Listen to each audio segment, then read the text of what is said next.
Page number 33లో చూస్తూ ఉన్నాము.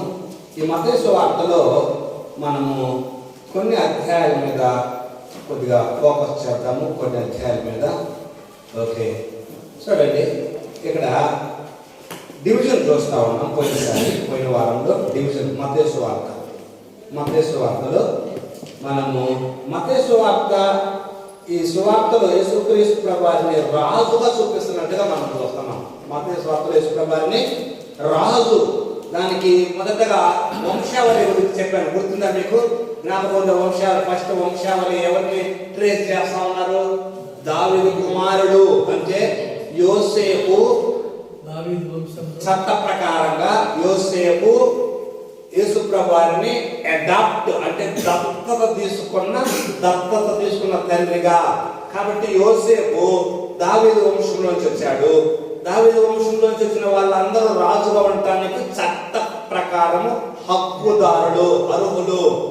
ఆ లైన్ లోని తీసుకొచ్చి యేసు ప్రభువారిని యోసేపు కుమారుడు.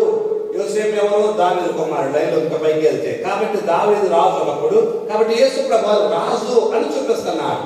అయితే యేసు ప్రభువారు జననం గురించి మాట్లాడినప్పుడు తండ్రి ప్రమేయం లేదని కూడా అక్కడ స్పష్టంగా ఆ వచ్చిన మనం చదివాం, పోయిన వారం చూసాము. ఓకే, ఆమె యందు క్రీస్తు అనబడిన యేసు పుట్టెను అనేటువంటిది ప్రత్యేకంగా అక్కడ మాట్లాడారు. ఆమె యందు అనేటువంటిది దేనికి? ఈ రెఫరెన్స్ ఎక్కడికి వెళ్ళాం? ఆమె కుమారునికి, నీకును ఆమెకును నీ సంతానముకు ఆమె సంతానం అనుకుని ఎక్కడుంది? ఆదికాండం 3లో. ఆదికాండం 3లో ఆమె సంతానము అంటే అర్థం ఏంటంటే ఆమెకు సంతానం అనేటువంటిది అసాధ్యం అని చెప్పాం కదా. స్త్రీకి సంతానం కలగటం అసాధ్యము చెప్పాడు. ఒక మీకు సన్ ఆఫ్, డాటర్ ఆఫ్ అని కూడా చెప్పాను, మీకు ఎగ్జాంపుల్ ఇచ్చాను, గుర్తుందా? ఓకే, ఎవరినైనా సరే సన్ ఆఫ్, డాటర్ ఆఫ్ అని అన్నప్పుడు తండ్రి పేరే ప్రస్తావిస్తారు, తల్లి పేరు ప్రస్తావించరు. అంటే సంతానము ఎవరి సంతానం అనబడుతుంది? పురుషుని సంతానం అనబడుతుంది. కానీ యేసు ప్రభువారి విషయంలోకి వస్తే ఆయన స్త్రీ సంతానముగా ఎంచబడ్డాడు. అది అసాధ్యము, కానీ దేవుడికి సమస్తము సాధ్యం. దేవుడే ఆమె గర్భంలోనికి వచ్చాడు, భూమి మీదకి వచ్చాడు. యేసు ప్రభువారు మీరు చూడండి, యేసు ప్రభువారు లైఫ్ అంతా చూస్తే మనము ఆయన ఒక సామాన్యం సాదాసీదా బాలుడుగా ఎదిగాడు. సాదాసీదా బాలుడుగా ఎట్లా పిలుచుంటారంటారు ఆయన్ని? ఆడుకునే పిల్లలు చిన్నప్పుడు. మనం ఈ రోజుల్లో ఉన్నాం కాబట్టి మనం యేసు ప్రభువారు అంటున్నాము, కానీ ఆ నజరేతులో పెరిగాడు కదా ఆయన. ఎట్లా పిలిచారంటారు? మా నోటితో మామూలుగా పేరు పెట్టి ఎట్లా పిలిచారు? మామూలుగా పిలిచారు కదా. అవునా? మేమందరం కలిసి ఆడుకున్నాం, మేమందరం కలిసి తిరిగాం, కలిసి బడికి పోయాం, సమాజ మందిరానికి అని చెప్పుకోరా? ఎప్పుడైతే ఆయన తిరిగి లేచినప్పుడు కానీ ఆయన దేవుడు అని ఆ ఆడుకున్న వాళ్ళు కూడా గుర్తెరుగుంటారు తిరిగి లేచిన తర్వాత. కానీ ఆ శిలువ మోసే టైంలో కలిసి ఆడుకున్న వాళ్ళు కూడా ఏమనుకుని ఉంటారు? మా స్నేహితుడే, మా ఫ్రెండే, వాడు మా ఫ్రెండే అంటారా అనరా అని ఉండే ఉంటారు. అంటే ఒక సీదా వ్యక్తిగా యేసు ప్రభువారు వాళ్ళ మధ్యలో పెరిగాడు ఆయన. చూడండి ఎంత సీదా. ఎవరు ఆయన? పరలోకం ముందు ఏంటి ఆయన స్థితి? దేవదూతల చేత నిత్యము ఆరాధించబడుతున్న సర్వోన్నతుడైన దేవుడు ఈ భూమి మీదకి వచ్చినప్పుడు ఎట్లా ఉన్నాడు? ఒక సీదా వ్యక్తిగా ఉన్నాడు, ఒక నార్మల్ మ్యాన్. మనము ఎప్పుడు గుర్తుపెట్టుకోవాలి. మనము ఎప్పుడు అందరితో కలివిడిగా ఏ స్థాయికి వెళ్ళినా, ఎంత ఉన్నత స్థితికి వెళ్ళినా, మనము అందరితో కలివిడిగా ఉండటంలోనే మన గొప్పతనం ఉంటుంది. అందరితో కలిసిమెలిసి ఉండటం. అందరూ అక్కడ కూర్చున్నారా, మనం కూడా అక్కడే కూర్చున్నప్పుడు అదే మనకు ఘనత. ఓ నేను పై స్థాయికి వెళ్ళాను కదా, నేను ఉన్నత స్థాయికి వెళ్ళాను కదా, నేను ఇక్కడ ఉండాలి, ఇక్కడే కూర్చోవాలి అనుకోవటంలో మనకు ఘనత లేదు. ఆయన చూడండి ఎంత ఘనుడో, ఎంతగా తగ్గించుకున్నాడు యేసు ప్రభువు. ఆయన యొక్క జన్మం గురించి కన్యకు జన్మ. ఎందుకు కన్యక ఎందుకు జన్మించాలి అది కూడా పాయింట్ చెప్పాను నేను మీకు, గుర్తుందా? కన్యకకు జన్మించడం, కన్యక గర్భం ద్వారా యేసుప్రభు రావటం అనేది క్రైస్తవ్యానికి పునాది సత్యం అని చెప్పి ఒక ఫౌండేషనల్ ట్రూత్ అన్నాను. ఎందుకు కన్యక గర్భంలో ఎందుకు జన్మించాలి? కన్యక గర్భంలో జన్మిస్తే ఏంటి ప్రత్యేకత? ఏంటి? పాపము లేదు. There is no sin in him. ఆయనలో పాపము లేదు. పాపము లేని నిష్కల్మషమైన గొర్రె పిల్ల రక్తమే మనిషి పాపములను ప్రక్షాళన చేయగలదు. పాపము లేని వాడి రక్తమే మానవ పాపములన్నింటి కోసం ఒకే ఒక్కసారి ఆ బలే, అది పర్ఫెక్ట్ బలి అవుతుంది, పరిపూర్ణమైన బలి అవుతుంది. అందుకోసమే ఆయనలో పాపము లేదు. పాపము లేని ఆయన రక్తం ఏమైంది దేవుని ఎదుట? ఆ రక్తం యాక్సెప్టెడ్ అయింది. ఆ రక్తం ఏమైంది? అంగీకరించబడింది. ఇంకెవరి రక్తమైనా అంగీకరించడానికి అవకాశం ఉన్నదా? లేదు. అందుకోసమే ఆయన పాపము లేని వాడుగా జన్మిస్తేనే ఆ రక్తం ఏమవుతుంది? దేవుని దృష్టిలో అంగీకరించబడుతుంది. అందుకోసం ఆయనలో పాపము లేదు. అందుకోసం ప్రపంచం అంతటికి సవాలు విసిరగా యేసుప్రభువు విసిరలేదా? నాలో పాపం ఉన్నదని ఎవరైనా స్థాపించగలరా? ప్రపంచంలో ఎవరు ఆ మాట అనిన వారు లేదు. ఎందుకంటే అది గుర్తుపెట్టుకోవాలి మనం. He came from above. ఆయన పైనుండి వచ్చినవాడు. ఆయన భూ సంబంధి కాదు, ఆయన పైనుండి వచ్చినవాడు. కాబట్టి ఆయనలో పాపము లేదు. యేసుప్రభువు పాపము చేయాలనుకుంటే చేయగలిగేవారైనా? ఈ మాట చెప్పండి, పెక్కబెలిటీ అంటారు. యేసుప్రభువు పాపము చేయాలనుకుంటే చేయగలిగేవారైనా? ఆలోచించండి. పాపము చేయాలనుకుంటే చేయగలిగేవారైనా? చేయడమే కాదు, చెయ్యాలనుకుంటే చేయగలిగేవారైనా? చేసే అవకాశం ఉందా? అది నాకు 100% మానవుడిగా కూడా ఉన్నాడు కాబట్టి 100% మానవుడిగా కూడా ఉన్నాడు కాబట్టి అది మంచి పాయింట్. జోసెఫ్ గారు మంచి పాయింట్. He's God. మనం గుర్తుపెట్టుకోవాలి. ఆయన దేవుడు అనేటువంటి దాన్ని సెపరేట్ చేయకూడదు. మన మానవత్వం ఉన్నంత మాత్రం చేద్దాం. ఆయన దేవుడు అనేది మర్చిపోకూడదు. ఫస్ట్ ఎవరు? ఆయన he is God first of all. అవునా కదా? దేవుడు పాపం చేస్తాడా? చేయడు. అది దేవుడు కాబట్టి he can not do sin అన్నమాట. అది పాపం. ఆయన ఒకవేళ పాపము చేయాలనుకునే ఆ ఆలోచన రాదు ఆయనకు. ఎందుకంటే దేవుడికి ఎట్లా వస్తుంది? దేవుడికి ఆలోచన రాదు. కానీ అదే సమయంలో ఆయన మానవుడు ఉన్నాడు అనేటువంటిది మనం అంటున్నాము. మానవుడు ఉన్నాడు కాబట్టి పాపం ఎందుకు చేయలేడు అని కొంతమంది అనేటువంటి అవకాశం ఉంది.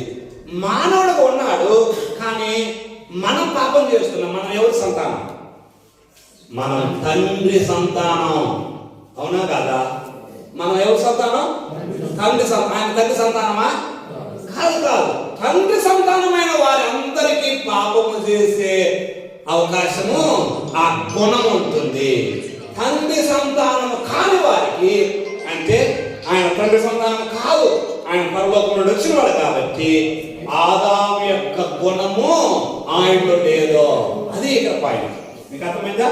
ఆదాము యొక్క గుణం అంటే స్వభావము, పాపం చేసే స్వభావం యేసుక్రీస్తులో లేదు, మనలో ఉంది, మానవులందరిలో ఉంది. ఎందుకంటే శరీరం కలిగిన ప్రతి ఒక్కరిలో ఉంది. ఎందుకంటే వీరందరూ ఎవరి నుంచి వచ్చిన వాళ్ళు? ఆదాము నుండి వచ్చిన వాళ్ళు, అంటే పురుషుల నుండి, తండ్రి నుండి వచ్చిన వాళ్ళు. ఈ పాయింట్ మీరు అర్థం చేసుకోవాలి. చాలా క్రూషియల్ పాయింట్ ఇది థియలాజికల్ గా. ఎందుకంటే ఇది అర్థం అయితే మీరు యేసుక్రీస్తు ప్రభు యొక్క ఔన్నత్యాన్ని గొప్పగా ఇస్తారు. ఆయన ఎప్పుడు మీ జీవితంలో ఘనంగానే చూస్తుంటారు. ఆ దేవుని ఆరాధిస్తున్నందుకు మీరు గర్వపడతారు. ఆయన మహోన్నతుడు. నేను ఎక్కడో వింటున్నాను. ఓకే, రామ్ గోపాల్ వర్మకు ఎవరో ఒకరు ఇంటర్వ్యూ చేశారట. ఆ ఇంటర్వ్యూ చేస్తూ మీరు దేవుని నమ్ముతారన్నారట. నమ్మను నేను అన్నాడట. ఒకవేళ నమ్మవలసి వస్తే నమ్ముతారా? ఆ దేవుని నమ్మడానికి ఏమైనా ఇబ్బంది అన్నాడట. నమ్మితే ఏ దేవుని నమ్ముతారు అన్నాడు. సుప్రీం గాడ్ని నమ్ముతానదట. ఆయన సుప్రీం గాడ్ ఎవరు అనుకుంటున్నారు అని ఇంటర్వ్యూ చేశానంటే జీసస్ క్రైస్ట్ ఈ సుప్రీం గాడ్ అన్నాడట. ఎందుకంటే ఆయనలో పాపం లేదు. ఆయన అనేక మంది కోసం ప్రాణం ఇచ్చిన వాడు కాబట్టి ఒకవేళ నేను నమ్మవలసి వస్తే ఆయన ఏమన్నాడట? ఆయన ఎథీస్టు. రామ్ గోపాల్ కూడా ఎథీస్టు, అంటే దేవుడు లేడని నమ్మేటువంటి మనిషి ఆయన, దేవుడు లేడంట.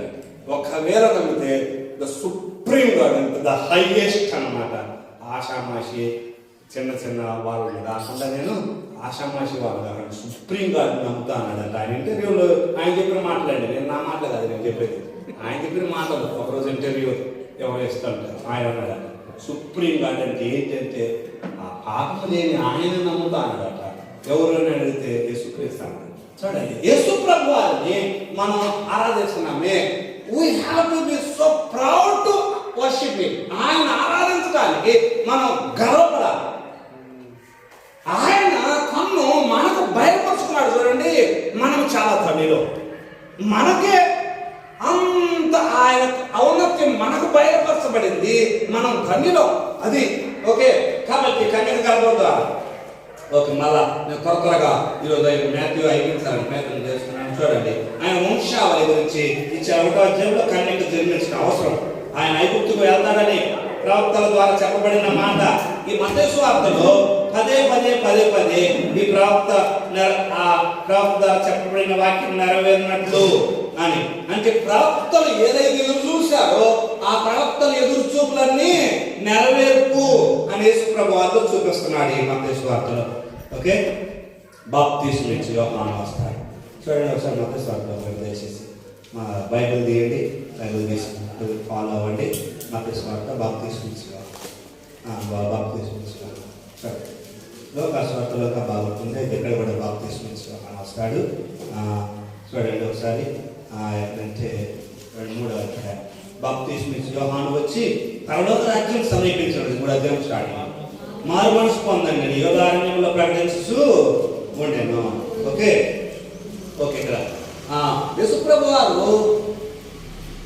ఈ 2వ అధ్యాయానికి 3వ అధ్యాయానికి మధ్యలో చాలా గ్యాప్ ఉంటుంది. అటు ఇటు దాదాపు 28-29 సంవత్సరాలు అటు ఇటు ఉన్నాయి. ఎందుకంటే 2వ అధ్యాయం చివరికేమో ఐగుప్తుకు వెళ్తాడు, మళ్ళీ తిరిగి నజరేతుకు వస్తాడు. నజరేతులో పసిపాలుడుగా ఆయన తిరగటం మొదలు పెడతాడు. ఇప్పుడు ఒక్కసారి 3వ అధ్యాయంలోకి వచ్చారు కదా, బాప్తిస్మం ఇచ్చి యోహాను అరణ్యంలో కేకవేసి చెబుతున్నట్టుగా ఉంది. బాప్తిస్మం ఇచ్చి యోహాను ఎన్ని సంవత్సరాలు పెద్దవాడు యేసు ప్రభు కంటే? 6 నెలలే కదా, 6 నెలలే పెద్దవాడు. అంటే ఇప్పుడు బాప్తిస్మం ఇచ్చి యోహానికి 30 పైన ఉన్నాయి, అటు ఇటుగా 30, 31, 32 అట్లా ఉంటాయి. ఇప్పుడు బాప్తిస్మం ఇచ్చి యోహాను అరణ్యంలో కేక వేస్తున్నాడు. అరణ్యంలో కేక వేసి చెప్పేటువంటి వాడిని శబ్దము అంటున్నాడు. ఇప్పుడు బాప్తిస్మం ఇచ్చి యోహాను ప్రిపేర్ చేస్తున్నాడు అన్నమాట. ఆయన త్రోవలు సరళము చేయండి, ప్రిపేర్ ద వే. ఇప్పుడు మినిస్టర్ గారు వస్తున్నారు అనుకోండి, ముందు ఎవరు వస్తారు? సెక్యూరిటీ అంతా ఏం చేస్తారు? ఏం క్లియర్ చేస్తారు? రోడ్ అంతా క్లియర్ రెడీ చేస్తారు కదా. అంటే ఆయన వస్తున్నాడని రెడీ చేసుకుంటారు, వీళ్ళు ముందు వచ్చి రెడీ చేసుకుంటారు కదా. ఇప్పుడు బాప్తిస్మం ఇచ్చి యోహాను అలాంటి వాడు అన్నమాట. అంటే ముందు వచ్చినటువంటి ఒక సెక్యూరిటీ అంటారు చూడండి, మన భాషలో మాట్లాడాలంటే అది ముందు పంపబడిన దూత. ముందు పంపబడిన దూత ఏమంటున్నాడంటే, నా వెనక వస్తున్నాడు మహారాజు, నేను ఒక దూతని, I am security, he is going to the king. ఆయన ముందు పంపబడిన దూతను. అందుకోసమే బాప్తిస్మం ఇచ్చి యోహాను ఏమంటాడు ఒక పర్యాయం, ఆయన హెచ్చవలసి ఉన్నది, నేను హెచ్చవలసి. ఆయన నాకంటే ముందున్నవాడు, ఆయన పైవాడు, నేను క్రింది వాడను. ఆయన హెచ్చాలి, నేను తగ్గాలంటాడు. అందుకోసం ప్రభు మార్గం సిద్ధపరచు, త్రోవలు సరళం చేయడని అరణ్యంలో కేకవే ఒకటి శబ్దము అనేటువంటి ప్రవక్త యెషయా ద్వారా చెప్పబడినది నెరవేరింది. యోహాను గురించి తమ పాపలు అందరూ ఒప్పుకుంటున్నారు అంటున్నాడు. చూడండి, అందుకే జనం అంతా రెడీ చేస్తా ఉన్నాడు. అంటే స్టేజ్ రెడీ చేస్తున్నాడు అనమాట. మెస్సయాని ప్రజెంట్ చేయడానికి సొసైటీకి, ఏ సొసైటీ? ఇజ్రాయెల్ సొసైటీకి మెస్సయాన్ని ప్రజెంట్ చేయడానికి స్టేజ్ రెడీ చేస్తున్నాడు బాప్తిస్మం ఇచ్చి యోహాను.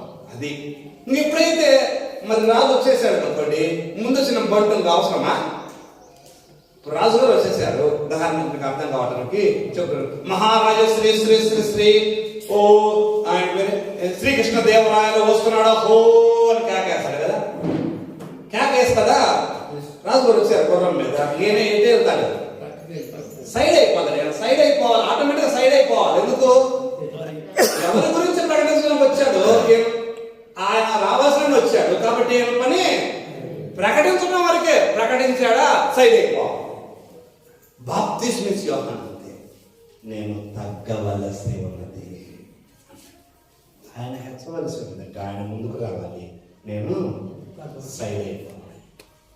ఓకే, కాబట్టి బాప్తిస్మం ఇచ్చే యోహాను ముందుకు వచ్చిన ఒక దూత. ఓకే, వచ్చుతున్నవాడు నాకంటే శక్తిమంతుడు. 11వ వచనం, ఆయన చెప్పులు మోయిటికైనా నేను పాత్రుడను కాను.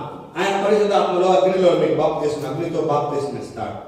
ఆయన చేతిలో ఉన్నది కళ్ళను బాగా శుభ్రం చేసి గోధుమలు కొట్టులో పోసి అగ్నితో ఒకే పొట్టును కాల్చివేయడం.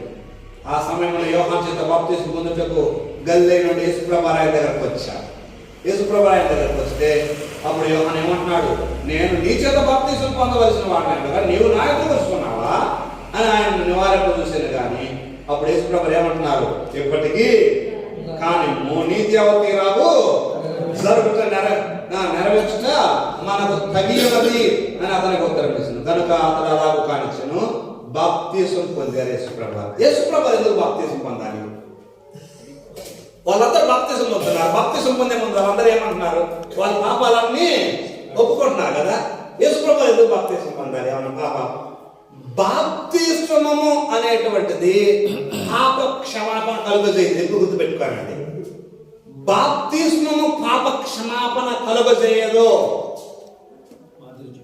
బాప్తిస్మం పొందటము మన పాస్టర్స్ మధ్యలో ఉన్నటువంటి ఒక అపోహ ఏంటంటే, మరి ఏమో అది మీ అందరిలో ఉందో లేదో, కొందరిలో ఉందేమో తెలియదు, ఒకవేళ ఉంటే అపార్థం చేసుకోవద్దు నన్ను.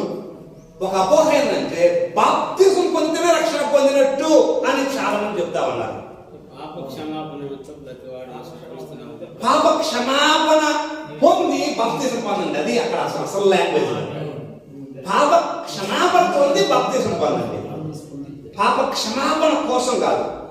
ఇప్పుడు పాప ఎప్పుడైతే మనిషిలో పాపం విషయమై పశ్చాత్తాపం కలుగుతుందో, పశ్చాత్తాపం కలిగినప్పుడు మారు మనసు వస్తుంది. పాపాల విషయమై పశ్చాత్తాపం ఎప్పుడైతే కలుగుతుందో అది రియల్గా జన్మించడం అంటే తిరిగి జన్మించినట్టు అది.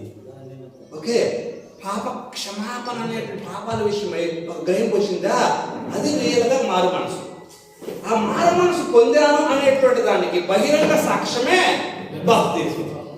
మారు మనసు నేను పొందానండి అనేటువంటి బహిరంగ సాక్ష్యమే బాప్తిస్మం. చాలా మంది నీళ్ళల్లో మునుగుతారు, కానీ పాప క్షమాపణ లేని వారు చాలా మంది లేకపోలేదు. నీళ్ళల్లో మునుగుతారు, నీళ్ళలో మునిగితే ఏం రావాలి? ఆటోమేటిక్గా పాప క్షమాపణ రావాలి కదా. పాప క్షమాపణ అనేటువంటి హృదయానికి సంబంధించింది, బాప్తిస్మము శరీరానికి సంబంధించింది. అంటే బాప్తిస్మం బహిరంగము, పాప క్షమాపణ అంతరంగం. ఓకే, పాప క్షమాపణ హృదయంలో జరిగే పని. అందుకోసం యేసుప్రభువారు ఆ నికోదేముతో మాట్లాడినప్పుడు గాలి తనకు ఇష్టమైన చోట ప్రశ్నించును, అది ఎటు నుండి వస్తుందో ఎటు వెళ్తుందో ఎవరికి తెలియదు, అలాగనే ఆత్మకార్యము ఉంటుందంట. అలాగనే ఆత్మకార్యం ఉంటుందంటే గాలి మనకు కనపడదు, కానీ క్రియలు కనపడతాయి. గాలి క్రియలు అంటే ఏంటి? బాగా ఇస్తుంది అనుకోండి, ఊగుతూ ఉంటాయి చెట్లు, అంటే దాని యొక్క పనులు కనపడతాయి. అంటే రక్షణ పొందిన వ్యక్తి యొక్క క్రియలు కనపడతాయి. అతని మార్పు, అతని ప్రవర్తన, మాటల తీరు, ప్రవర్తన విధానం, జీవిత శైలి మాటతో అది క్రియలు అవి. కానీ ఎప్పుడు జరిగింది రక్షణ అయితే ఎవరికి తెలియదు. రక్షణ ఎప్పుడు జరిగింది, ఎట్లా జరిగింది అనేటువంటిది ఎవరికి తెలియదు. ఆ పని ఎవరికి తెలియదు, ఎట్లా జరిగిందో ఎవరికి తెలియదు, కానీ దాని ఫలితము తెలుస్తుంది. ఓకే, ఇప్పుడు యేసుప్రభువారికి ఎందుకు బాప్తిస్మం? యేసుప్రభువారు ఎందుకు బాప్తిస్మం అంటే మీకు అర్థం కావడానికి, ఇప్పుడు అందరికీ ద్వారం ఇదే కదా, అందరికీ ద్వారం ఇదే. ఒక రాజదర్బారులో వెళ్ళడానికి అందరికీ ద్వారం ఒకటే. ఆ ద్వారం గుండానే రాజుదర్బారు రావాలన్నా రావద్దా? అంటే రాజుగారు కూడా ఏ ద్వారం గుండా రావాలి? ఏర్పాటు చేయబడిన ద్వారం గుండానే రాజుగారు రావాలంటే identify himself with the people, అది అక్కడ పాయింట్. అంటే నేను మీలో ఒకడిని, ఒకటి. రెండవది ఏంటంటే బాప్తిస్మం ఇచ్చే యోహాను పరలోకము నుండి పంపబడిన వాడు, ఆ అధికారం బాప్తిస్మం ఇచ్చే యోహానికి దేవుడు ఇచ్చాడని ముద్ర వేయడానికి యేసుప్రభువారు ఇక్కడ బాప్తిస్మం. అర్థమవుతుందా? బాప్తిస్మ ఇచ్చే యోహానుకు అధికారము దేవుడిచ్చింది. కాబట్టి అందుకోసం అక్కడ ఏమన్నది, ఆయన ఒడుగు రాగానే అక్కడ ఒక స్వరం ఉంది చూడండి, ఏమన్నది అక్కడ, ఆయన ఒడుగు రాగానే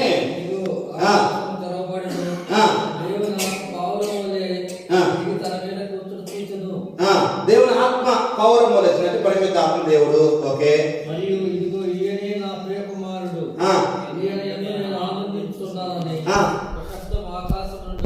ఎవరు మాట్లాడేది, ఎవరు?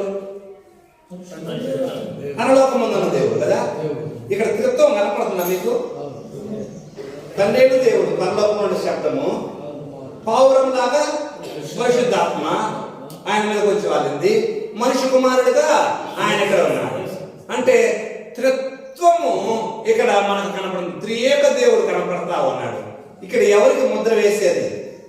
ఈయన నా ప్రియ కుమారుడు, ఈయన నేను ఆనందం తీసుకున్నాను యేసుప్రభు వారిని అందరికీ ప్రజెంట్ చేయాలి. ఒకటి. రెండవది, బాప్తిస్మ ఇచ్చే యోహాను ఎప్పుడైతే ఆ పని చేశాడో వెంటనే ఇప్పుడే ఆ స్వరం వినపడుతుంది కదా.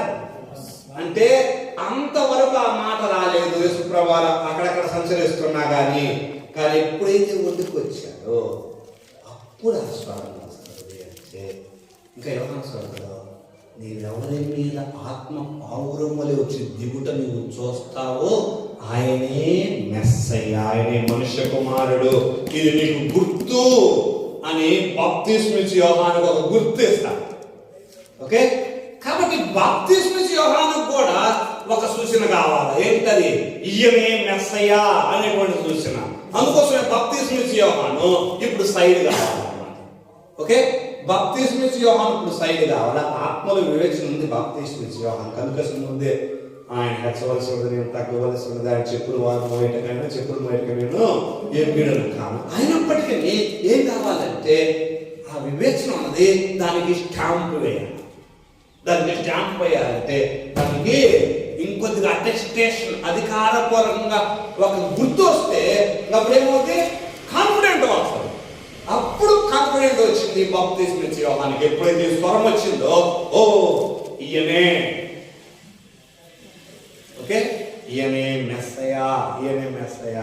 మరి జైల్లో ఉన్నప్పుడు ఎందుకు అడిగాడు? రాబోవాడు నీవేనా, మరలా మేము ఎవరి కోసమని చూడాలని ఉన్నది. ఆ మాట గుర్తుందా మీకు? యోహాను సువార్తలో అది ఉండేది. ఎక్కడ ఉంది చూడండి ఒకసారి.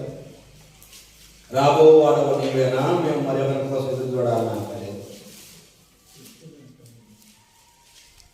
ఆయన పంపిస్తాడు శిష్యులను ఆయన దగ్గరకు. శిష్యులు వచ్చి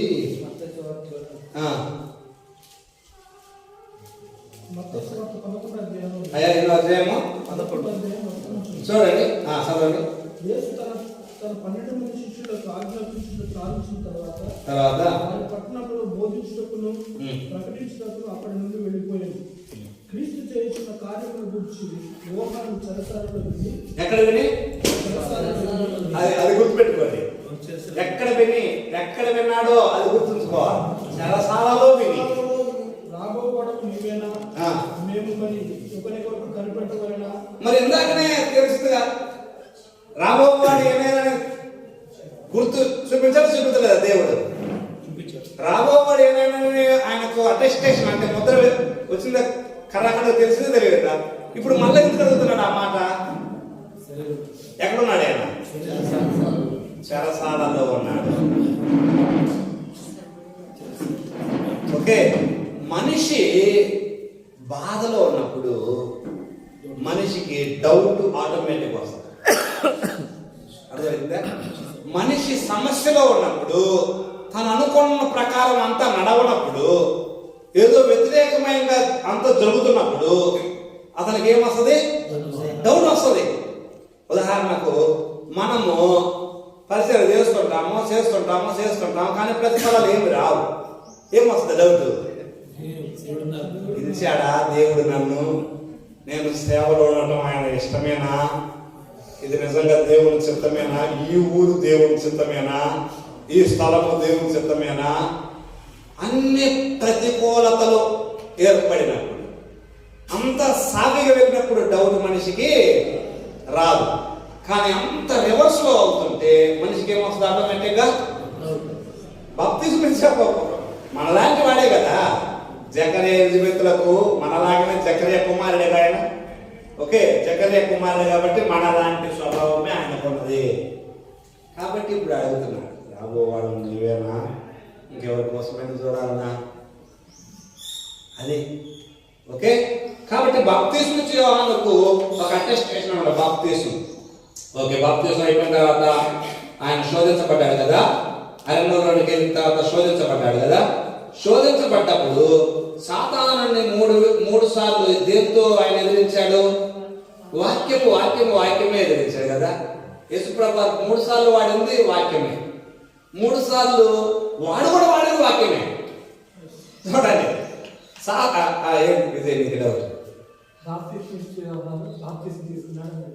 బాప్తిస్మం ఇచ్చే యోహాను ఆయనకి ఎవరు ఇచ్చారు మరి?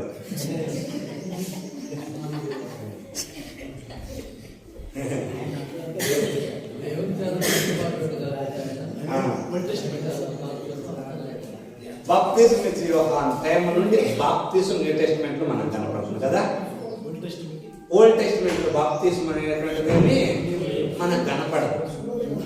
కానీ ఆ పోలికగా వాళ్ళు ఎర్ర సముద్రంలో దాటి వచ్చారు అని క్రొత్త నిబంధనలు మాట్లాడతాడు. ఓకే, అది ఒక పోలిక అంటాడు. కానీ బాప్తిస్మము అనేటువంటిది న్యూ టెస్టిమెంట్ ఇన్స్టిట్యూషన్, అంటే న్యూ టెస్టిమెంట్ లో వచ్చినటువంటి ఒక క్రమము కదా. ఓల్డ్ టెస్టిమెంట్ లో లేదు. ఓల్డ్ టెస్టిమెంట్ లో ఏంటి? ఓల్డ్ టెస్టిమెంట్ లో సున్నతి, అది కూడా పురుషులు.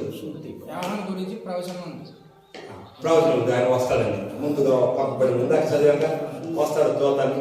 ఓకే, ఎనివే ఈ బాప్తిస్మం అనేటువంటిది దీన్ని మనం చూస్తే మామూలుగా బ్యాప్టైజో అనేటువంటి గ్రీకు పదము, ఆ గ్రీకు పదము అసలు అర్థం ఏంటంటే రంగు వేస్తారు చూడండి, చీరలకు రంగు వేస్తారు చూడండి. పాతకాలం ఇప్పుడు లేవు లేదంటే చీరలు అయిపోతే ఇంకోటి తీసుకుంటున్నారు, కానీ ముందు చీరలకు రంగు వేసేవాళ్ళు కదా. చీరలకు బ్యాప్టైజ్ అంటే to die out, to die, die అంటే డివైఈ అంటారు దాన్ని. ఓకే, డైయింగ్ వేయటం అంటారు. హెయిర్ డై అంటారు చూడండి మనకి, హెయిర్ డై. ఓకే, డై అంటే అదే ఐడియా, రంగు వేయటం అంటారు, రంగు వేయట. బ్యాప్టైజ్ అనేటువంటిది ఏంటంటే దాంట్లో ఉన్నటువంటిది పాత మనిషి లోపలికి వెళ్ళాడు, బయటకు వచ్చిన మనిషి పాత చీర లోపల పోయింది అనుకోండి, రంగులోకి బయటికి పాతది కనిపిస్తుందా, కొత్తది కనిపిస్తుందా? కొత్తదే కనిపిస్తుంది. ఏ రంగు వేస్తే అమ్మ ఏ రంగు కావాలా, ఎర్ర రంగా, ఆకుపచ్చ రంగా, బులుగా, ఏం కావాలా అంటే ఆ రంగు ఏదైతే అది ఆ రంగు వేస్తారు వాళ్ళు. ఓకే, అంటే పాతది కనపడలేదు, ఇప్పుడు మొత్తం కనిపించదంతా కొత్తదే, పాతది కనపడదు. బ్యాప్టైజ్ అంటే అసలు పదం అది. అంటే ఈ బ్యాప్టిజం అనేటువంటిది బాప్తిజం ఇచ్చే యోహాను టైం నుండి దేవుడు ఇచ్చింది ఏంటంటే పూర్వపు స్వభావము, పూర్వపు ఆలోచనలు, పూర్వపు జీవితము అంతా మీకు కనపడకూడదు. ఎందుకోసమో వీళ్ళు ఎవరి కోసం ఏమి ప్రకటిస్తున్నారు? పరలోక రాజ్యము సమీపించింది, పరలోక రాజ్యం సమీపించింది, పరలోక రాజ్యం సమీపించిందంటే పరలోక రాజ్య నివాసులుగా మీరు ఎట్లా ఉండాలి? మీ పూర్వపు స్వభావము, పూర్వపు ఆలోచనలు, పూర్వపు లక్షణాలు మొత్తం చచ్చిపోయి ఇప్పుడు ఎట్లా ఉండాలి? కొత్తగా మీరు జీవితాలు, ఎందుకంటే మీరు పరలోకానికి చెందిన వారు, దానికి తగ్గట్టు బ్రతకాలి. అది ఒక నిదర్శనము, ఒక ఉదాహరణ బాప్తిస్మం, ముంచటం లేవటం. అది మరణ పునరుద్ధరణలకు సాదృశ్యం. పాతవి అయిపోయి పాతవి చనిపోయాడు, కొత్తగా జన్మించినాడు. ఓకే, పాతదే లేదు అనేటువంటిది ఇది. అంటే బాప్తిస్మం ఇచ్చే యోహాను మంచి ప్రశ్న వేశారు. ఇది థ్యాంక్ యూ. బాప్తిస్మం ఇచ్చే యోహానుకి ఎవరు ఇచ్చారు బాప్తిస్మం? మనకు తెలియదు. మధ్యలో మరి ఎవరైనా ఓకే అయ్యా ఆ బాప్తిస్మం ఇచ్చే యోహాను యూదులందరూ ఇంక్లూడింగ్ యేసుప్రభు, యూదులందరికీ వాళ్ళందరికీ ఇప్పటికీ యూదులు మొత్తం ఇప్పటికీ ఓకే ఇప్పటికీ వాళ్ళు సున్నతి పొందాలి. మీకు దాని విషయంలో ఏదైనా క్లారిటీ కావాలంటే పురుషులు మన బ్రేకప్పుడు నన్ను అడగండి, మీకు చెప్తాను. ఓకే, దాని విషయంలో క్లారిటీ కావాలంటే పురుషులు అడగండి నన్ను ఆ ప్రశ్న. ఎందుకు సున్నతి, ఎందుకు వాళ్ళు ఇప్పటికీ పాటించేది ఎందుకు అనేటువంటి దానికి క్లారిటీ చెప్తాను. Okay, anyway right. ఇంకేమైనా ప్రశ్నలు ఉన్నాయా? Anyway right. విజయ్ క్లారిటీ వచ్చిందా నీకు? బాప్తిస్మం ఇచ్చే ఆ మధ్య కాలంలో ఆ ఇంటర్ టెస్టమెంటల్ పీరియడ్ ఉంది చూడండి, ఆ టైంలో ఏమైనా ఆ ఇన్స్టిట్యూషన్ అనేటువంటిది ఏమన్నా వచ్చిందేమో నేను కొద్దిగా రీసెర్చ్ చేస్తాను. ఎప్పటి నుండి వచ్చింది అనేటువంటిది నెక్స్ట్ వారానికి మధ్యలో నాకు మెసేజ్ చేయి, ఓకే? ఒకసారి రీసెర్చ్ చేసి చూస్తాను ఏమైనా దాని గురించి మధ్యలో. రైట్. తీతుకు రాసిన పత్రికలో పునర్జన్మ సంబంధమైన స్నానం అని ఉందండి. ఓకే, అది దేనికి సాదృశ్యం? తీతుకు దగ్గరకు వచ్చినప్పుడు చెప్తాను. ఓకే, అక్కడికి వచ్చినప్పుడు చెప్తే చూద్దాం దాని గురించి. Okay, right. చూడండి, ఇప్పుడు ఆయన అపవాదానికి శోధింపబడేటప్పుడు ఆత్మ వలన అరణ్యంలో కొనిపోబడేనా ఉంది కదా అక్కడ. ఆత్మ వలన కొనిపోబడేనా అంటే ఎవరు నడిపిస్తున్నారు? పరిశుద్ధాత్మ దేవుడు ఆయన తీసుకుని వెళ్తున్నారు. ఓకే, పరిశుద్ధాత్మ దేవుడే పర్మిట్ చేస్తున్నాడు యేసుప్రభు వారు శోధింపబడడానికి. ఇప్పుడు శోధన ఎందుకో? శోధన మనిషి పడిపోతాడని రుజువు చేయటానిక, పడకుండా నిలబడతాడని రుజువు చేయటానిక? ఎగ్జామ్స్ పెడతారు కదా మాస్టర్లు, ఎగ్జామ్స్ రా, రేపటి నుంచి ఎగ్జామ్స్ రా అంటారు. ఎంతమంది ఫెయిల్ అవుతారో రుజువు చేయటానిక, వీడి సత్తా ఏంటో రుజువు చేయటానిక? ఎగ్జామ్స్ యొక్క ఉద్దేశం ఏంటి? ఫెయిల్ అయ్యే వాళ్ళ నెంబర్ తీసుకోవటానిక, లేకపోతే వాళ్ళ సత్తా రుజువు చేయటానిక? చెప్పండి. వాని యొక్క శక్తి అంతంతో రుజువు చేయలేదు, అవునా కాదా? అంటే ఎగ్జామ్స్ యొక్క ముఖ్య ఉద్దేశం ఫెయిల్ చేయాలని కాదు, అవునా కాదా? ఎగ్జామ్స్ యొక్క ముఖ్య ఉద్దేశం ఫెయిల్ చేయాలని కాదు, అంటే వాడు ఎంత నేర్చుకున్నాడు అది రుజువు కాదు కదా. ఆది కాలంలో శోధన ఆదము పడిపోవాలని కాదు. ఆది కాలంలో ఆ వృక్ష ఫలములు నువ్వు తిరుదిన సస్తావంటే ఆ శోధన ఆదాము పడిపోవాలని కాదు, ఆదాము అధిగమించాలని ఆ శోధన. అది ఎవరు రుజువు చేశారు ఇక్కడ?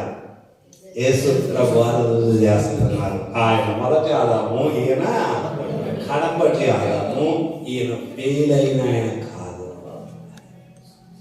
ఓకే, అంటే యేసు ప్రభు వారు మనకు ఉండేటువంటి ఒక నిరీక్షణ ఏంటంటే ఆయన జయించిన వాడు శోధనలను మనం కూడా జయించగలము. దేని ద్వారా? వాక్యము ద్వారా. వాక్యం చదువుకోవడం అందుకోసం అవసరం.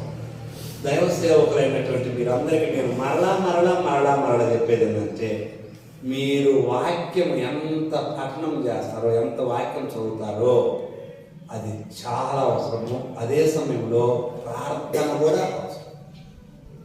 మీకు వాక్య పఠనము, ప్రార్థన రెండు శ్వాస నిశ్వాసలై ఉంటే మనము దేవుని సేవలో ఇంకొంతకాలం నిలబడతాం. మన సేవ సజీవంగా ఉంటుంది. నేను ఏదైతే మీకు ఇది చేయండి అని నేను చేయకుండా చెప్తే ఆ మాటలు గాలి మాటలు అవుతాయి. ఏం మాటలు అవుతాయి?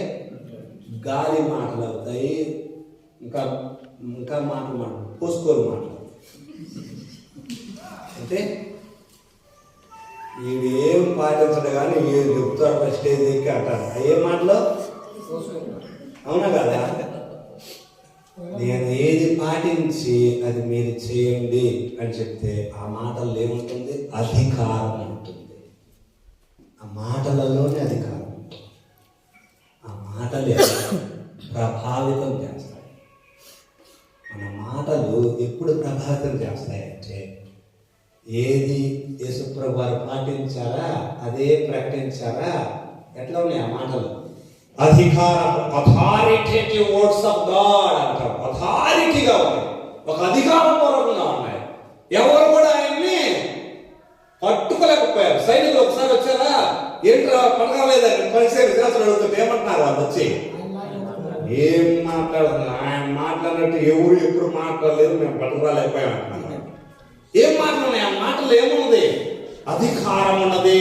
ఆ మాటల్లో అధికారం ఉంది. కాబట్టి పరిశుద్ధాత్మ ప్రేరణ, ఆత్మ నడిపించుతో అరణ్యంలో తీసుకొని పోబడ్డాడా? ఆయన శోధనను జయించాడు. శోధనలో పడే ఆయన కాదు, ఆయన శోధనను జయించిన ఆయన. అందుకోసమే యేసుప్రభు వారు he is the role model to all humanity. మానవాళి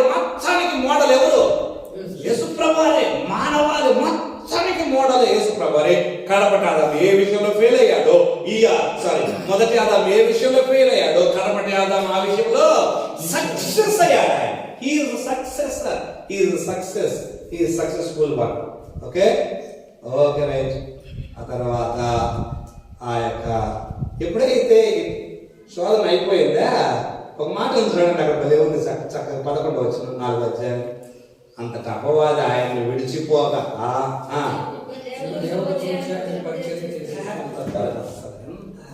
అది భలే ఉందా. అపవాది ఆయన్ని విడిచిపోతే ఎవరు వచ్చి పరిచయం చేస్తున్నారు? మనము ఈ శోధనలలో మనము జయం కలిగి ఉంటామా? మనకు తెలియకుండానే దేవదూతల పరిచర్య దేవుడు జరిగేస్తాడు. శోధనలలో మనము పడిపోతుంటామా? ఎవరి పరిచర్య ఉంటుందో మీరు అలా, ఎవరి పరిచర్య ఉంటుందో ఆపోజిట్ పరిచర్య అంతే. ఓకే, యోహాను చెరపట్టబడిన యేసు ప్రభువారు విని గలిలయకు తిరిగి వెళ్ళి నజరేతు విడిచి జెబూలూను నఫ్తాలి అనే దేశముల ప్రాంతంలో సముద్ర తీరమందుల కపెర్నహూముకు వచ్చి కపెర్నహూము హెడ్ క్వార్టర్ అని చెప్పాను. ఓకే, ప్రవక్త అయిన యెషయా పలుకుబడిన మాట నెరవేరినట్లు పరలోక రాజ్యం సమీపించిన కనుక మారు మనస్సు పొందండి అని చెప్పుసు ప్రకటింప మొదలుపెట్టిన సువార్త ప్రకటించారు. మన టెక్స్ట్ బుక్ లో కూడా ఆయన సువార్త మొదలుపెట్టాడు. చూడండి, ఆయన సువార్త ప్రకటిస్తూ స్టార్ట్ చేశాడు. ఓకే, సమాజ మందిరాలలోనికి వెళ్ళాడు. 33వ పేజీలో ఉంది, 33వ పేజీ టెక్స్ట్ బుక్ లో సువార్తను ప్రకటించడం ద్వారా పరిచర్యను ప్రారంభించాడు. మానవులు పశ్చాత్తాపడటం ద్వారా ప్రోత్సహించటం, అతను వెంబడించినట్లు శిష్యులను పిలుపునించటం, రోగులు వ్యాధిగ్రస్తులు స్వస్థపరిచాడు, సమాజ మందిరాల్లో పోయి బోధించాడు. ఇట్లా ఆయన అనేక మందికి ఆయన సువార్తను అట్లా ప్రకటిస్తూ ఉన్నాడు.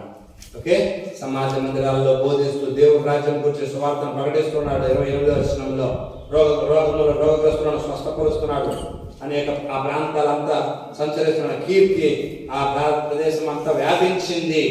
ఓకే, ఆ తర్వాత 5 నుండి 7 అధ్యాయాలలో ఆయన కొండ మీద ప్రసంగము,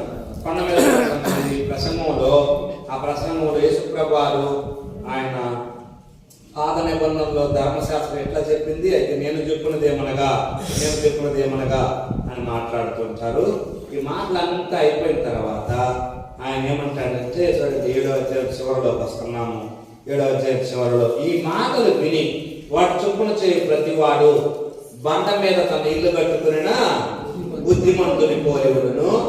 ఓకే, అది ఆ ప్రకారం చేయని వాడు, మరి మాటలు విని వాటి చొప్పున చేయని ప్రతివాడు ఇసుక మీద తన ఇల్లు కట్టుకున్న బుద్ధిహీనుని పోలివుడును. చాలా మంది ఈ వాక్యం తీసుకొని బండ మీద తన ఇల్లు కట్టుకున్న వాడిని పోలివుడును, ఆ బండ యేసుక్రీస్తు అంటారు. అసలు ఆ పాయింట్ అక్కడ లేదు. ఆ బండ యేసుక్రీస్తు ఉంది, అక్కడ ఉందా? అసలు అక్కడ చెప్పకూడదు.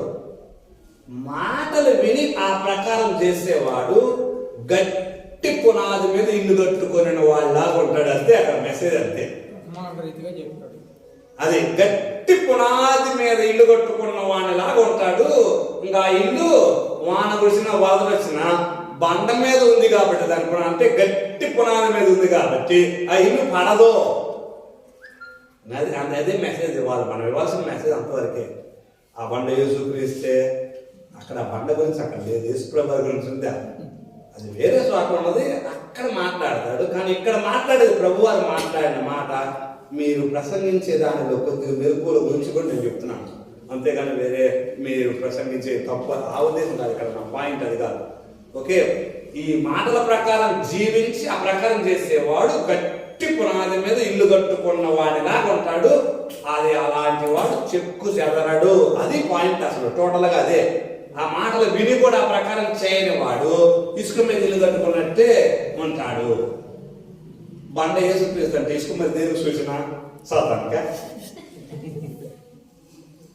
ఆ బండ అని ఇక్కడ అంటాం కదా, ఆ బండ యేసుక్రీస్తు అని చెప్పాము. మరి ఇసుక దేనికి సూచన? ఇసుక సాతాను మీద కట్టుకున్నట్ట.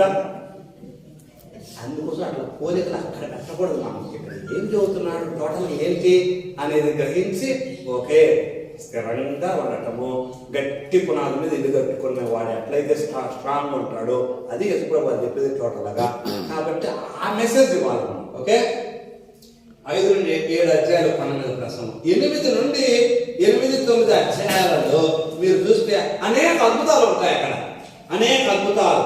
ఓకే, కొండ మీద దిగి రాగానే కుష్ఠరోగి వచ్చి చూడండి, జనసమూహం ఆయన్ను వెంబడించెను. ఇదో కుష్ఠరోగి వచ్చి ఆయనకు మొక్కి, ప్రభువా నీకు ఇష్టమైతే. ఇది చాలా చాలా ఇంపార్టెంట్ విషయం. అది యేసుప్రభు వారు ముందున్నారా అనుకున్నారా? వాక్యం చూడండి, మీరు వాక్యం చూడండి, నా వైపు చూడద్దు, అక్కడ చూడండి వాక్యం. యేసుప్రభు వారు ఎక్కడ ఉన్నారు? ఏముంది? జనులు ఆయనను వెంబడించినట్టు కదంటే ఎవరున్నారు ముందు? యేసుప్రభు వారు ముందున్నారు కాబట్టి కుష్ఠరోగి రాగలిగారు. అదే జనం ముందుంటే కుష్ఠరోగి రాగలిగేవాడైనా? వస్తే ఏం చేసేవాళ్ళు? పక్క రాళ్ళు పెట్టుకుంటూ చంపుతారండి, చంపేస్తారు జనం. యేసుప్రభు వారు తెలిసే ఈ వ్యక్తి రాబోతున్నాడు కాబట్టి ముందు నేను ఉండాలనుకున్నాడు, ఆయన ముందున్నాడు. ఇప్పుడు చూడండి, ఈయన ఎవరు జనం దృష్టిలో? ఇప్పుడే కొండ ప్రసంగం అయిపోయిందా? అందరి దృష్టిలో ఎవరైనా బోధకుడు కదా, రబ్బీ. ఓ రబ్బీ రబ్బీ, బోధకుడు బోధకుడు అంటే ఆ సమాజంలో ఆయన ఏమంటే అది చేస్తారు జనం. అరే వాళ్ళ రాళ్ళతో కొట్టి చంపడంటే చంపుతారు. ఓకే, అట్లా అనమాట. ఇన్ఫ్లుయెన్షియర్ అనమాట. ఒక మాట చెప్పాలంటే హీ కెన్ ఇన్ఫ్లుయెన్స్ సొసైటీ. కాబట్టి ఇప్పుడు ఆయన ముందు వస్తున్నాడు, జనం వెనక వస్తున్నారు. ఈ కుష్టు వ్యాధి కలిగినటువంటి వ్యక్తి వెళ్ళిపోయి, అయ్యా నేను ఇష్టమైతే నన్ను బాగు చేయగలవయ్యా. సరే, వాళ్ళ రబ్బీలు ఏం చేసేవాళ్ళు? ఎవరు అంటారు వాళ్ళ రబ్బీలు, అవునా కదా, వాళ్ళ బోధకులు. కానీ ఈయన 5, 6, 7 అధ్యాయాల్లో మీ శాస్త్రం ఎట్లా చెబుతుంది, నేను చెప్పేది ఇది అన్నాడా కాలేదా? అంటే రివర్స్ కదా. అంటే వాళ్ళ బోధకులకి రివర్సా కాదా? ఆయన నాకు ఇష్టమే అని చేయి జాపి, అవునుందా అట్లుందా లేదా? యేసుప్రభు వారు ఏమి చేస్తున్నారో అదే బోధించారు.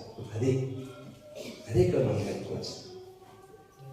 నీకు ఇష్టమైతే నన్ను శుద్ధినిగా చేయగలనందుకు ఆయన చేయి జాపి వాడిని ముట్టి, నాకు ఇష్టమే నేను శుద్ధుడు కమ్ము అని ఆయన వెంటనే వాని కుష్ఠరోగము ధ్యాయము.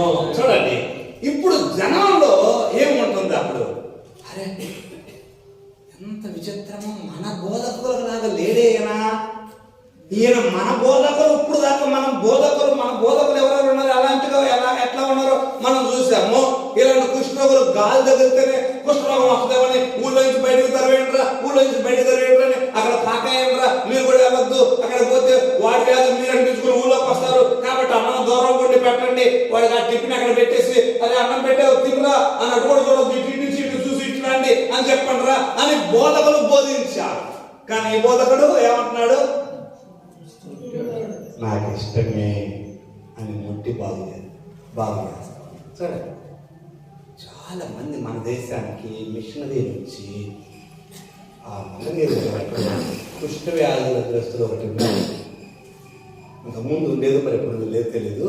కుష్ఠ వ్యాధి గ్రస్తులది ఒక అనాథాశ్రయము, అక్కడ మిషనరీలు చేశారట. ఎక్కడో తెలీదు. చూడండి, ఈ మిషనరీలు దేవుని ప్రేమను బట్టి ఆ కుష్ఠ అంటే భయంకరమైన వ్యాధి వ్యాపిస్తుంది, ఊరిని అంటుకుంటుంది. అది తెలిసినా కానీ ఆ మహాప్రేమను బట్టి, యేసుప్రభు వారి యొక్క ప్రేమను బట్టి వాళ్ళు వారిని గాయాలు కట్టి, గాయాలు తుడిచి, మందు వేసి ఏం సాటి చెప్పారు సొసైటీకి? యేసుప్రభు యొక్క ప్రేమను యేసుప్రభు అది. ఓకే, కపెర్నహూములో ప్రవేశించిన శతాధిపతి ఆయన ఎందుకు, ప్రభువా నా దాసుడు పక్షవాతం బాధపడుతున్నాడు, ఓకే స్వస్థపరచు అని చెప్తున్నాడు ఇక్కడ శతాధిపతి యొక్క దాసుడు. ఓకే, ఈ 8-9 అధ్యాయాలలో మీరు జాగ్రత్తగా చూస్తే అక్కడ అద్భుతాలు చూస్తాం. ఇక్కడ ఏమిస్తాడంటే మన టెక్స్ట్ బుక్ లో 32వ పేజీలో రోగముల మీద దూరం అంటే ఆయన దూరంగా ఉండి కూడా నువ్వు బాగుపడ్డాడు పో అని సెలవిస్తాడు. మరణం మీద, శిష్యుల మీద, ప్రకృతి మీద, దయ్యముల మీద, గుడితనం మీద, పాపముల మీద ఆయనకు అధికారం ఉన్నట్టుగా మనం అక్కడ చూస్తూ ఉంటాం. ఓకే, 12 మంది శిష్యులు. ఇప్పుడు 8-9 అధ్యాయాలు అవి అంత అద్భుతాలు. 10వ అధ్యాయంలో శిష్యులను పిలిచి ఆయా ఊర్లకు పంపించటం, ఆ శిష్యుల పేర్లు 12 మంది అపోస్తలుల పేర్లు మనం అక్కడ చూస్తూ ఉన్నాం. పోయిన వారంలో నేను అక్కడ వాక్యం చెప్తూ ఆ రోజు ఇక్కడ 2 దయ్యములు పెట్టిన వాళ్ళు 2 ఉన్నారని చెప్తారు. చూడండి, మత్తయి సువార్త 8:28లో ఆ దరినున్న గదరేనీల దేశం చేరగా దయ్యములు పెట్టిన 2 మనుష్యులు సమాధుల్లో ఉండి బయలుదేరి ఆయనకు ఎదురుగా వచ్చిరి.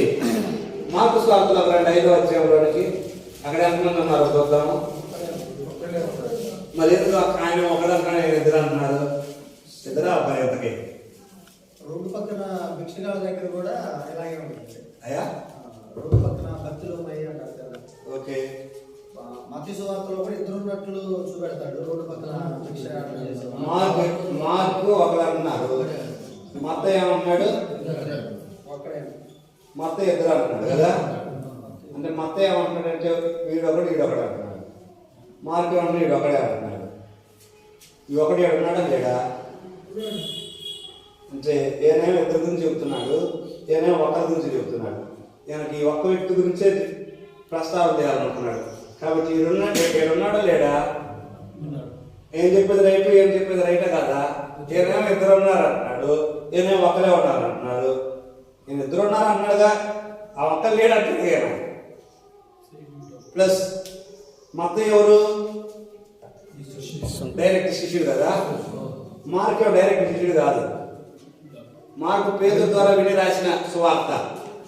ఓకే, పేతురు ద్వారా విని రాసిన సువార్త డైరెక్ట్ శిష్యుడు కాదు. కానీ మత్తయి డైరెక్ట్గా చూస్తున్నాడు, అక్కడే చూస్తున్నాడు, డైరెక్ట్గా చూస్తున్నాడు. మత్తయి చూసింది కాబట్టి, కళ్ళారా చూసాడు కాబట్టి మత్తయి 2 ఉన్నారని రాశాడు. మత్తయి ఫోకస్ వాళ్ళిద్దరూ. ఓకే, వాళ్ళిద్దరిలో ఉన్న దయాలను వదిలించాడు దేవుడు. అదే మత్తయి అంతవరకే చెప్పేది. కానీ మార్కు ఈ ఒక్క వ్యక్తి మీద ఫోకస్ చేసి ఈ ఒక్క వ్యక్తి మీద ఎక్కువ టైం కేటాయించాడు. అది ఈ ఒక్క వ్యక్తి మీద ఎక్కువ టైము కేటాయింది అంతే. అక్కడ కాంట్రడిక్షన్ కాదు. ఓకే, 2 చెప్పేది నిజమే, అది గుర్తుపెట్టుకోనండి. ఇక్కడ ముందే ఆ వ్యక్తికి ఏమని ఆజ్ఞాపించాడు? నువ్వు నీ ప్రాంతాల్లోకి వెళ్ళి, బాగుపడిన వ్యక్తికి నీ ప్రాంతాల్లోకి వెళ్ళి నీ ప్రాంతాల్లో అనేక మందికి నీకు దేవుడు ఏం చేశాడు అవి ప్రకటించాలి కదా. 10వ అధ్యాయంలో, మత్తయి సువార్త 10వ అధ్యాయంలో ఏమంటున్నాడు? మత్తయి సువార్త 10వ అధ్యాయంలో శిష్యులను పంపిస్తున్నాడు కదా బయటికి. వాళ్ళకేం చెబుతున్నాడు? ఆ 12 మందిని పంపుచు 5వ వచనం, వారిని చూసి మీరు అన్యజనుల దారిలోనికి వెళ్ళబడి నాకు సమరయంలో ఏ పట్టణంలోనే ప్రవేశింపబడి ఇశ్రాయేలు వంశంలో నశించిన గొర్రెలకు వెళ్ళడి పరలోక రాజ్యం సమీపించి ఉన్నదని ప్రకటించండి, రోగులను స్వస్థపరచండి. ఇప్పుడు అపోస్తలులను పంపిస్తున్నాడు, అవునా కదా? 12 మంది అపోస్తలులు. అపోస్టెల్లో.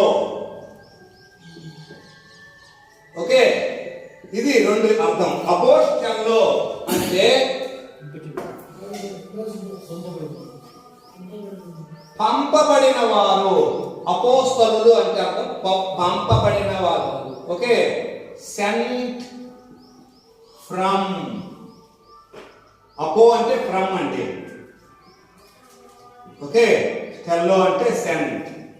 Cent from where? Sent from God. Sent from God. వీరు దేవుని దగ్గర నుండి పంపబడిన వారు. దేవుని దగ్గర నుండి దేవుని చేత పంపబడిన వారు. ఎందుకు? సువార్త ప్రకటించడానికి, రోగులను స్వస్థపరచడానికి, దయ్యములు విదిలించడానికి, అనేక మందికి పరలోక రాజ్య వార్తను ప్రకటించడానికి పంపబడిన వారు. కానీ వాళ్ళని ఎక్కడ పంపమంటున్నాడు? ఆ టైంలో ఎక్కడ పంపమంటున్నాడు? మీరు కేవలం ఇశ్రాయేలీయుల దగ్గరికే వెళ్ళండి అంటున్నాడు. కానీ మార్కు సువార్తలో, మత్తయి సువార్తలో ఇందాక దయ్యములు పెట్టిన వాళ్ళు ఉన్నారు చూడండి, ఏది సేనా దయ్యం పట్టిన వ్యక్తి లోకస్వార్థం కూడా ఉంది. లోక స్వార్థలో కూడా ఉంది. మార్కు స్వార్థలో స్పష్టంగా ఎక్కువ ఉంటుంది. అక్కడ మార్కు స్వార్థలో ఏమంటాడు, అయ్యా నీ దగ్గర నన్ను ఉండదేవో అని అతను బతుమాలుకుంటుంటే యేసుప్రభువు ఏమంటాడు, నన్ను నీ ప్రాంతాలలోనికి వెళ్ళి దేవుడు నీకు ఏం చేశాడో వాటన్నిటి గురించి ప్రకటించు అన్నాడు కదా. అంటే నేను దాని గురించి కొద్దిగా ధ్యానం చేస్తే అపోస్తలుల కంటే ముందే అపోస్తలుడేనా? అర్థమవుతుందా? అపోస్తలుల కంటే ముందు అపోస్తలుడు ఎవరు? దయ్యం పట్టిన వాడు. ఇంకా ఒక అపోస్తలు రాదు ఉంది, గుర్తుందా మీకు? అపోస్తలు రాదు ఎవరు? ఒక మామూలుగా ఎవరు? సమరయస్ని ఎక్కడ పంపించాడు? సమరయంలోనికి పంపించాడు. అంటే సుఖారణ ఊర్లోకి పంపించాడు, పంపించలేదా?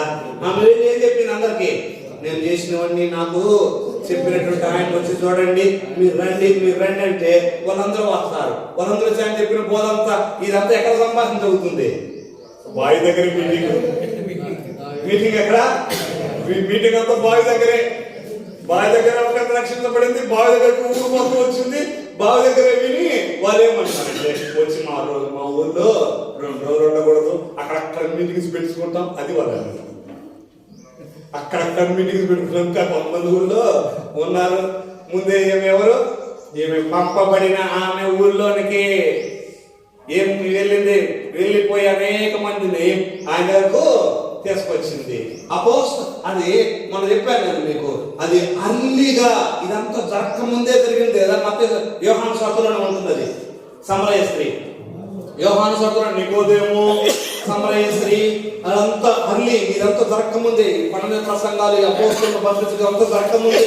కాబట్టి దేవుడు చూడండి అక్కడ అన్యురాలని, అవునా కదా? సమరయ స్త్రీ అన్యురాలు, అన్యుల దగ్గర అపోస్తలురాలుగా అంటే పంపబడిన స్త్రీగా ఉన్నది.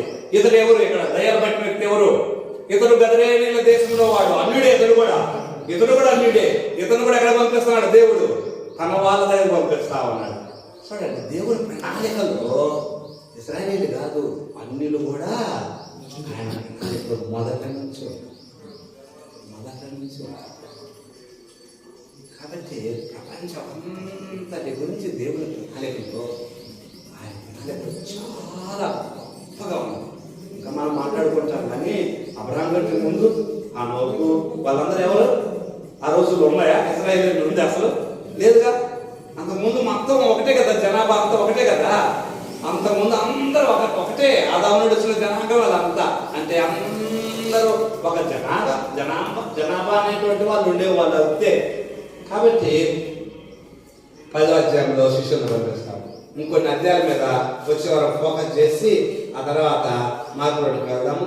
మొదటి మత్తయి సువార్త, దీంట్లో కొద్దిగా ఎక్కువ టైం గడుపుతారు, ఎందుకంటే అవే రిపీట్ అవుతాయి కాబట్టి 4 సువార్తల్లో కూడా కొన్ని ప్రాముఖ్యమైన అంశాలు మీకు క్లారిటీ ఇచ్చిన తర్వాత ఆ తర్వాత ముందుకు వెళ్తే మీకు ఓవరాల్గా ఐడియా, సువార్తల మీద ఒక ఐడియా వస్తుంది. అందుకోసం నేను ఎక్కువ ఇక్కడ టైం స్పెండ్ చేస్తాను.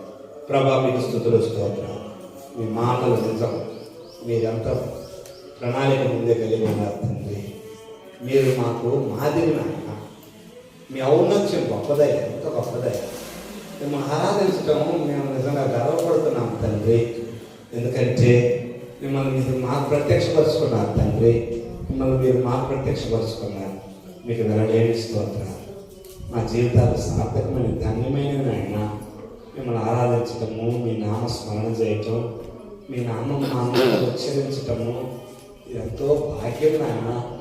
నాకంటే ముందు మాతో పాటు ఉన్న ఈ తరములో చాలా గొప్ప వాళ్ళకి భాగ్యం దక్కలేదు నాయన. మాకు దక్కింది తండ్రి. స్తోత్రాలయ్యా. మిమ్మల్ని ఆరాధిస్తున్నామయ్యా. మీ పాదాలు పట్టుకుంటున్నాం నాయన. మహాగణుడా, దేవదూతల చేత నిత్యం ఆరాధించబడుతున్న ఆ మహోన్నత స్థలంలో ఉన్న ఓ ప్రభా మీకు స్తోత్రాలు. సాదా సీదా ఒక సామాన్య మానవుడిగా ఈ భూమి మీద ఉన్నప్పుడు ఎంత తగ్గింపు తండ్రి. ఆ మనసు మాకు ఇవ్వండి నాయన. మీ పరిచర్య ఎంతో పవిత్రమైనదని, ఎంతో జాగ్రత్తగా మేము చేయాలని, మేము ఏది పాటిస్తే అదే జనాలుగా ప్రకటించినప్పుడే అది అధికారపూర్వకంగా ఉంటుందని మాకు నేర్పారా. మీకు స్తోత్రాలయ్యా. ఎంతో భక్తి భయం కలిగి నిలుస్తున్నాను అనుకుంటున్నాను. పడిపోకుండా నిలబెట్టండి అయ్యా, పడిపోకుండా నిలబెట్టండి. యేసుక్రీస్తు నామములో ప్రార్థన తండ్రి.